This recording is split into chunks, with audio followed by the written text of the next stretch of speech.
Agora eu vou voltar ao corredor das comissões com a Cassiana Tormin mais uma vez, mas o meu assunto com ela agora é a implantação do Plano Nacional de Redução de Mortes e Lesões no Trânsito, que vai ser debatido na Comissão de Viação e Transportes. Você mais uma vez, Cassiana. Exatamente.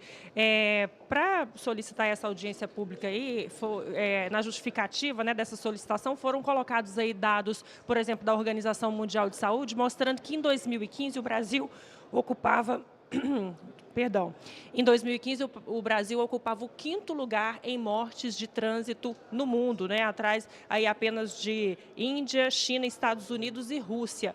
E nesse ano de 2015, 37 mil pessoas morreram aí em decorrência de acidentes de trânsito e mais 204 mil ficaram feridas. Então, realmente, são muitas vítimas e esse é um dos motivos, então, para discutir a implantação desse Plano Nacional de Redução de Mortes e Lesões no Trânsito, como justifica aí o deputado Hugo Leal, que é autor do requerimento dessa audiência pública, está aqui com a gente, o deputado Hugo Leal, que é do PSD do Rio de Janeiro e é um militante aí dessa área de trânsito.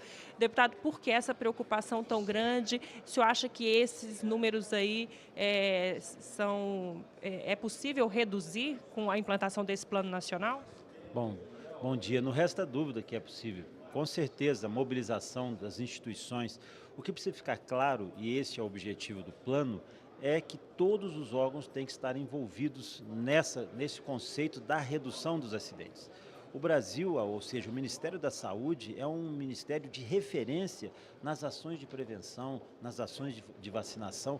Muitas doenças foram erradicadas exatamente porque o Ministério da Saúde se mobiliza no conceito dessa prevenção. Ora, se nós podemos fazer isso com outras doenças, essa chaga chamada acidente de trânsito, que pode ser prevenido, com certeza também terá que ser objeto de uma campanha muito intensa. Agora, nós precisamos aqui estabelecer não só contabilizar vítimas, mas perguntar por que acontecem os acidentes, como acontece e quem são os responsáveis. Normalmente fala-se sempre no conceito que o responsável, 90% é falha humana, mas dessa falha humana, quantas são por responsabilização das instituições que são responsáveis pela via? Quantas vias com buraco? Quantas vias com falta de sinalização? Quantas vias com falta de iluminação? Ou seja, nós precisamos agir exatamente com quem são os responsáveis. Não só o condutor, que às vezes é preciso inclusive investigar como ele chegou até lá, mas também e principalmente com todas as instituições. Ora, se você tem que apurar uma morte e uma perícia, que a perícia seja bem feita, responsabilize e traga consequências àquela pessoa que deixou de cuidar da via também. Não só somos pródigos aqui no Código em autuar e multar os condutores, e isso sempre acontece com radares e tudo mais, mas também temos que começar a fazer a responsabilização do poder público no poder público das concessionárias naqueles ambientes onde os acidentes estão acontecendo. Cito um exemplo. Acontecem 4, 5 atropelamentos no mesmo local. Ausência de passarela. Quem é o responsável? É o condutor? Quem é o responsável? É exatamente quem está sob a responsabilidade da via. Quem for responsável pela via tem que fazer, porque cada morte que ocorrer, alguém vai ter que responder por aquele homicídio também. Penatrans, esse plano, é exatamente para distribuir essa responsabilidade, cobrar essa responsabilidade, aí sim nós vamos começar a ter a redução dos acidentes. E como é que esse plano coloca, por exemplo, essas responsabilidades e o tempo? Quando que ele exige aí o cumprimento? Tem um prazo? Como é que o senhor pretende, com essa audiência pública, fazer acontecer essas ações? Primeiro que nós já vimos de algumas experiências no país. O Brasil não é inexperiente nesse quesito de mobilização para a segurança viária, para a redução dos acidentes. É que nós temos que concentrar. Nós fomos signatários da Década Mundial de Ações de Segurança Viária, que começou em 2011 e acaba em 2020. Ou seja, o Brasil não cumpriu essa meta, que era a redução de 50% desse programa, dessa Década Mundial de Ações de Segurança pela Organização Mundial da Saúde.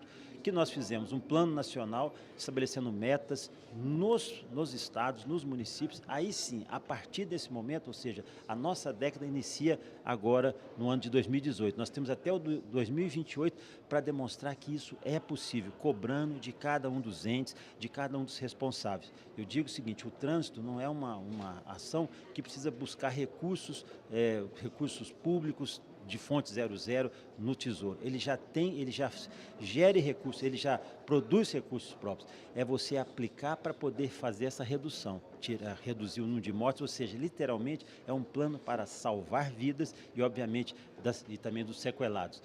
Portanto, ele vai ter um impacto direto, isso eu não tenho nenhuma dúvida, a lei seca já demonstrou isso, um impacto direto na área de saúde e na área de previdência. Ou seja, se os motivos não forem da perda de pessoas, da perda de vidas, que sejam também a avaliação dos motivos econômicos. É isso que nós temos que interpretar.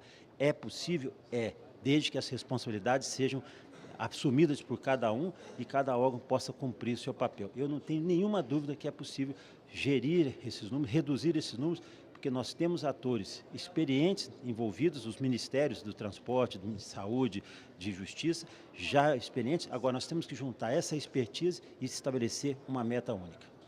Certo, deputado, muito obrigado, bom debate aí. A gente volta para o estúdio com você, Vera.